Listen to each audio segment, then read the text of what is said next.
The movie opens up late at night when Cameron and Janice Hooker, a married couple with an unfortunate last name, go to a dark forest to hide a dead body. Janice is scared and holds her prayer beads tightly, feeling guilty about what they've done. But her cruel husband Cameron tries to comfort her, saying it was an accident and they didn't mean to hurt anyone. After burying the body, they quickly leave the area before the sunrise. The scene then fast forwards to a year later, where a beautiful girl, Colleen Stan, is attempting to hitchhike a ride to Westwood, California. After a while, a couple drives by the same road. They happen to be none other than Cameron and Janice. Colleen requests a ride, and they happily accept. During the journey, the couple asks Colleen some questions and finds out that she wants to surprise her best friend in Westwood. Moreover, no one knows that she is going there. For some reason, this delights Cameron, and he stops by a gas station to take a break. When Colleen goes to use the restroom, Cameron creepily takes out a wooden box from the trunk and puts it in the back seat of the car. Colleen returns shortly after and notices the box, but she doesn't think much of it. They then continue driving, and Cameron suggests visiting the ice caves before going to Westwood. Colleen is a bit skeptical about the idea, as she wants to reach California before it gets dark, but having no other options left, she agrees. Following this, they stop the car in a lonely place. Janice leads the way to the caves, but Colleen starts to sense that something is not right.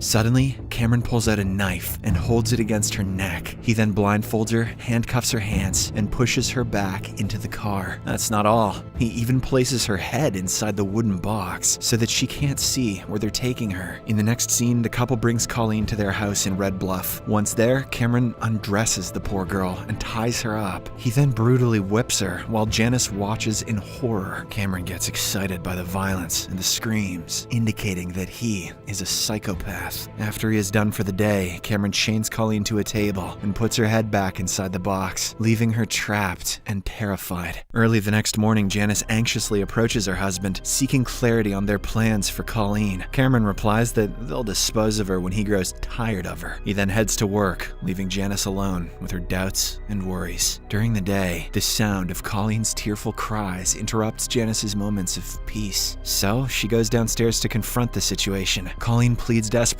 promising not to tell anything to the police if they release her. However, despite her pleas, Janice shows no remorse and simply walks away. Later at night, Cameron returns home, attending to Colleen's basic needs while simultaneously beating and assaulting her. Janice, unable to bear the anguished screams, wears headphones with loud volume. She's probably listening to Imagine Dragons. After he is done with his cruel antics, Cameron gets tired and goes to bed. But before he can fall asleep, Janice approaches him with her concerns. She worries that keeping Colleen with them is not such a good idea. She's like a ticking time bomb who may explode at any time. However, Cameron completely rebuffs Janice's claims and instead reminds her of the vows she took with him during marriage. He also tells her that he will not get intimate with Colleen. He only wants to use her as a slave to fulfill his needs and desires. Later, at midnight, Cameron constructs a coffin-like box and cruelly locks Colleen inside. He also connects an oxygen pipe to the coffin, allowing the victim to breathe and remain alive. Imprisoned within the claustrophobic box, Colleen's mind wanders into a realm of hallucinations. Longing for freedom, regrets flood her thoughts as she recalls her father's advice to take the bus, a choice that she instantly refused. Meanwhile, Colleen's parents finally learn that she has disappeared when her landlord reveals that she hasn't paid her rent. Alarmed, they quickly head over to the police, desperate for answers. The scene then fast forwards by 6 months, and we get to know that Colleen is still under the couple's abduction. One day, Janice visits Cameron at his workplace and reveals that she is pregnant. She also suggests releasing Colleen as the scene around them could disturb their child. However, Cameron instantly resists the idea, saying it is too dangerous. Next, Cameron devises a sinister plan to instill fear in Colleen and prevent her from escaping. He manipulates her by claiming to work for a company involved in the slave trade. Cameron cruelly asserts that Colleen is his slave and warns her that if she attempts to flee, the company will capture her and subject her to severe consequences. To intensify the fear, he fabricates stories of the company's merciless treatment, even threatening harm to her family if she dares to escape. When the poor girl starts getting worried, Cameron makes her sign fake documents, promising her safety and protection from the slave trading company. Janice, who's desperate to have a baby, also goes along with the lies. She doesn't argue, and Cameron claims that she used to be his slave too, but he married her out of pity.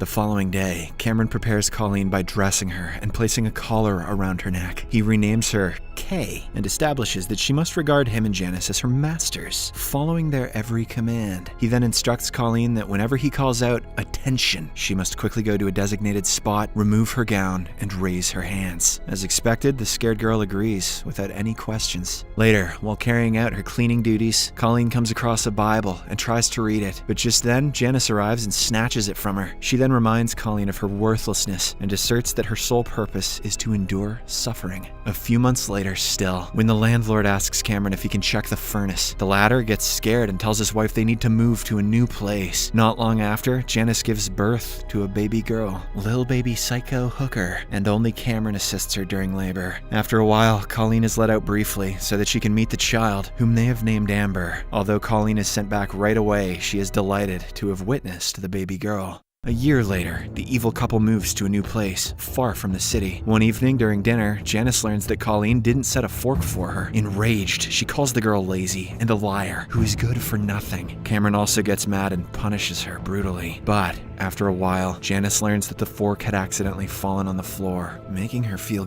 guilty. The next morning, Cameron scares Colleen with a story about a slave who was eliminated for trying to escape. He reminds her how lucky she is that he's her master. It seems like he's preparing to take her outside. A few days later, Cameron removes Colleen's collar and dresses her in regular clothes. He then takes her out to gather firewood in the mountains, making her happy. This is the first time she has left the house in years. Colleen asks if she can go home one day, but Cameron says it's unlikely. Later, while collecting firewood, Cameron accidentally hurts himself with an axe and falls to the ground. At this moment, Colleen gets the perfect opportunity to flee, but she hesitates and stays to help him. When they return home, she tends to his injury, but Janice becomes jealous and insists on taking care of it herself. As the couple prepares for bed, Janice tries to engage in coitus, but Cameron rejects her advances. Feeling unloved, she bursts out in anger, saying he has started liking the slave more than her. She then storms out of the room, but not before commanding Cameron to return Colleen to the box and never touch her again.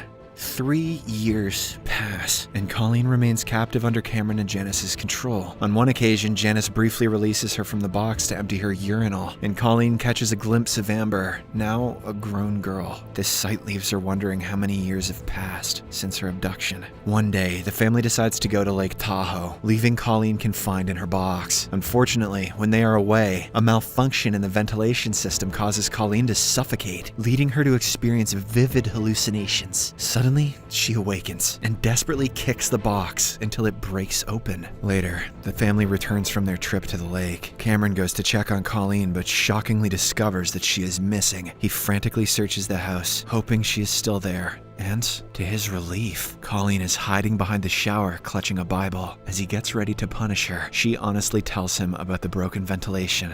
The scene then fast forwards 5 years, and now Colleen has become a part of the family. One day, Janice and Colleen attend church together. However, the priest's sermon hits too close to home for Janice, triggering painful memories of her past mistakes. Overwhelmed with guilt, she trembles with unease, but Colleen reaches out and holds her hand, offering solace and support. As time passes, Janice finds it increasingly difficult to endure her husband's abusive behavior. She also develops a growing sympathy for Colleen and becomes concerned about Amber's future. After another year, Cameron delivers exciting news to Colleen. The company has granted her permission to visit her home. This revelation fills her with joy, but Cameron emphasizes that she must undergo obedience training before she can meet her family. Shortly after, he takes her outside and hands her a shotgun. He then instructs her to point the barrel at her own mouth and pull the trigger. The poor girl, with tears in her eyes, obeys without protesting. Fortunately, the gun doesn't discharge, and Colleen survives the harrowing ordeal. The next morning, Cameron drives Colleen to her parents' house. During the journey, he mentions the considerable expenses he incurred to make all of this happen, prompting Colleen to express her gratitude. They then reach their destination, but before Colleen can reunite with her family, Cameron reminds her of the constant monitoring by the company, urging her to be cautious and avoid any mistakes. After he leaves, Colleen lies to her family that he is her boyfriend and that they have been staying together for 6 years. While her parents are happy to see her after so long, her sister Bonnie senses that something is amiss. Bonnie wants to talk about it, but their father doesn't want to spoil the moment. At night, she can't resist asking Colleen why she hasn't kept in touch for so long. However, the scared girl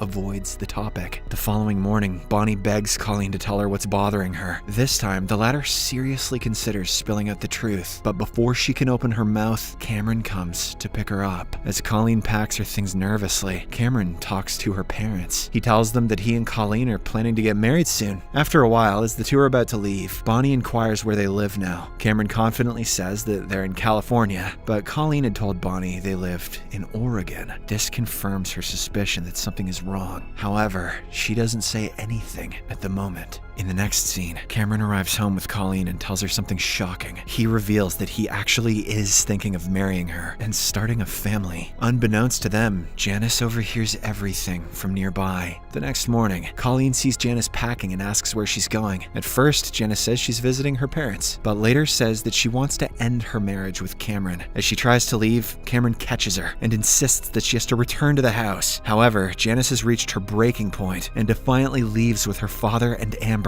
Cameron is left distraught, and when Colleen tries to console him, he gets angry and reminds her that she's still his slave. He shouts the word attention, prompting her to quickly undress and stand in the corner. Later, Cameron forcefully drags her into the basement of his shack and locks her there. Before closing the door, he tells Colleen that someone else will join her soon. He then gets into his car and drives away, leaving her shivering in the cold rain. Elsewhere, we see Janice at a church begging God for forgiveness. This is when it dawns on her that she has to help Colleen before it's too late. So, without wasting any time, she heads home, opens the door to the basement, and sets Colleen free. She then helps the poor girl get dressed and tells her to leave. Colleen tries to argue that Cameron will calm down and forgive her, but Janice reveals a shocking secret. She mentions that she and Cameron had imprisoned another girl named Marlitz a year earlier. At first, Cameron pretended it was a game, but Marlitz's constant screaming drove him so crazy that he murdered her. Janice also reveals that they buried her body together, and this horrible event has deeply affected her. Sometime later, Cameron returns home with a shovel, planning to go to the shack, but